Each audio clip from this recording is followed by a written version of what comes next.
اسرائیل نے ایران پر فضائی حملہ کر دیا ہے۔ اسرائیلی فوج کے مطابق ایران کے فوجی اہداف کو نشانہ نہیں بنایا گیا۔ ایران کے سرکاری میڈیا نے تہران میں دھماکوں کی تصدیق کر دی ہے۔ ایرانی سرکاری میڈیا نے تہران میں فوجی اڈے کو نشانہ بنانے کی تصدیق کی ہے۔ عرب میڈیا کے مطابق تہران کے امام خمینی انٹرنیشنل ایئرپورٹ کو بھی نشانہ بنایا گیا ہے، جبکہ امریکہ کا کہنا ہے کہ اسرائیل کے ایران پر حملوں سے آگاہ ہیں، تاہم ان حملوں میں امریکہ کا کوئی حصہ نہیں۔ صدر جو بائیڈن کو حملوں سے آگاہ کر دیا گیا ہے۔ خبر ایجنسی کے مطابق اسرائیلی وزیراعظم اور وزیر دفاع نے حملوں کی خود نگرانی کی۔ تہران کے علاوہ عراق اور شام میں بھی دھماکوں کی آوازیں سنائی دیں۔ ایران کے شہروں تہران، شیراز، اصفہان اور کرج میں دھماکوں کی آوازیں سنائی دیں۔ دھماکوں کے بعد کئی عمارتوں میں آگ لگ گئی۔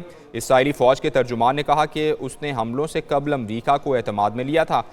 دوسری جانب ایرانی میڈیا کا کہنا ہے کہ تہران سمیت باقی شہروں میں صورتحال معمول پر ہے، جبکہ اسرائیل نے ایرانی دعوے کو غلط قرار دے دیا۔ اسرائیلی حملوں کے بعد تہران میں خطرے کے سائرن بج اٹھے۔ ایران کا کہنا تھا کہ اس کا دفاعی نظام مکمل طور پر فعال ہے اور اس نے اسرائیلی حملہ ناکام بنا دیا ہے۔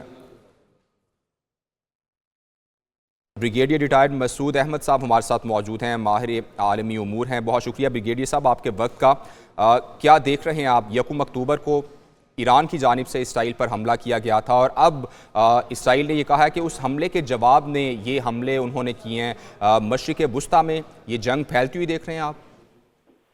دیکھیں جی، جس طریقے سے ایکسپیکٹڈ تھا اور اسی طریقے سے یہ اسٹرائکس ہوئی ہیں، اور تاہم امریکہ نے ان کو پریشرائز کیا تھا اسرائیل کو کہ آپ نے نیوکلیر انسٹالیشن پہ نہیں جانا ہے اور تیل کی تنصیبات پہ نہیں جانا ہے، لیکن جو اب اسٹرائکس ہوئی ہیں تو تہران کو ٹارگٹ کیا ہے، شیراز کو ٹارگٹ کیا ہے، اور دوسرا جو شہر کاشان ہے، تو اس میں دیکھیں کہ ڈیپ سٹرائکس ہوئی ہیں، اور خاص طور پہ شیراز جو ہے یہ بہت ڈیپ ہے اور پرشین گلف کے نزدیک ہے۔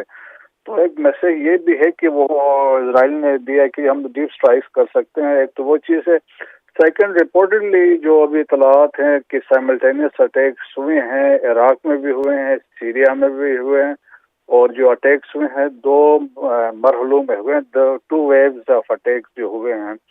اب گراؤنڈ اسسمنٹ جو ہے یہ ڈیمیج اسسمنٹ، اس کے بعد ون کین میک آؤٹ اس میں کہ کیا کچھ نقصان ہوا ہے، کیا اس کے ایفیکٹس ہوئے ہیں۔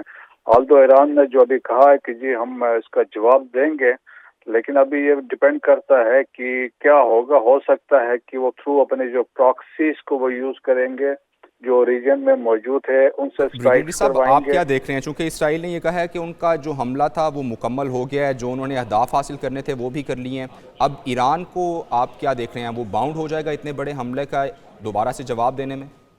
نہیں، یقیناً میرا خیال میں دیکھیں نا، ایک ٹٹ فار ٹیٹ والی سچویشن ہے، اور پھر یہ کہ ڈومیسٹک پریشر بھی ہوگا، ایک نفسیاتی دباؤ بھی ہوگا، تو وہ یقیناً ایک کوشش ہوگی، اور اس میں ریٹرکس بھی آئیں گے، بیانات بھی ہوں گے، اور میرا خیال میں انیشیلی جو ہوں گے وہ جو آپشن ان کے پاس ہوگا وہ پراکسیز کو یوز کریں گے، جو کیپیبلٹیز سے خاص طور پر دیکھیں حزب اللہ نے اب جو ریسنٹلی ڈرون سٹرائکس کیے ہیں تو انہوں نے اپنے کیپیبل کے ڈرونز ڈیٹیکٹ نہیں ہوئے ہیں، جا کے وہ اسرائیلی پرائم منسٹر کے گھر کو بھی انہوں نے ہٹ کیا ہے۔ ایک تو وہ پاسبلٹی ہے، سیکنڈ یہ ہوتی بہت اسٹرانگ فورس ہے، اور وہ دیکھیں ریڈ سی کو ڈومینیٹ کر رہے ہیں، تو وہ کمرشل شپنگ کو ٹارگٹ کر سکتے ہیں، تو اور وہ اوے فرام اسرائیل وہ بھی فیکٹر ہے، تو وہاں سے بھی ہو سکتا ہے۔ اور سیریا کے اندر بھی ان کے پریزنس ہے، گولان ہائٹس کے اس پار بھی جو پراکسیز بیٹھے ہوئے ہیں، خطیب حزب اللہ ہے، بدر آرگنائزیشن ہے، بہت سارے اور دوسرے ہیں، تو ان سے بھی سٹرائکس ہو سکتی ہیں، اور ہو سکتا ہے الٹیمیٹلی جس طرح انہوں نے کہا ہے کہ ہم بدلہ لیں گے، کسی سٹیج میں جا کے یہ بھی سٹرائک کریں، اور لمیٹڈ ہوگے، تو لیکن یہ بریگیڈیئر صاحب آپ اسرائیلی حملے کو کیسے دیکھتے ہیں؟ یہ لمیٹڈ حملہ دیکھتے ہیں؟ چونکہ پہلے یہ بات کی جا رہی تھی کہ ایٹمی تنصیبات کو اور تیل کی تنصیبات کو بھی نشانہ بنایا جا سکتا ہے، لیکن ایسا ان کی جانب سے نہیں کیا گیا۔ کیا وہ یہ کہنا چاہ رہے ہیں کہ وہ اس جنگ کو طول نہیں دینا چاہتے، ورنہ ان اہداف کو بھی نشانہ ہم بنا سکتے تھے؟ جی ہاں، بالکل یہی دیکھیں کہ آلدو اسرائیل پہ تو اسرائیل کا اپنا بڑا پریشر تھا، ان کے جو پرانے پرائم منسٹر تھے بینٹ نفتالی، تو انہوں نے کہا تھا کہ ہمیں بس موقع ہے کہ ہم نیوکلیر انسٹالیشن کو سٹرائکس کریں۔ ایون ٹرمپ نے کہا تھا کہ جی ہم اسرائیل کو ایرانی نیوکلیر انسٹالیشن کو سٹرائکس کرنی چاہیے، لیکن اوباما تھا یا پریزیڈنٹ بش تھے، اور یہ وہ لوگ تھے جنہوں نے کہا کہ ایون بائیڈن نے کہا تھا کہ جی نیوکلیر انسٹالیشن پہ بھی نہیں جانا ہے، تیل کی تنصیبات پہ نہیں جانا ہے، کیونکہ اس کی امپلیکیشن سیریس ہو سکتی ہیں، پھر وہ ریجنل اس میں ایک وار کے چانسز تھے.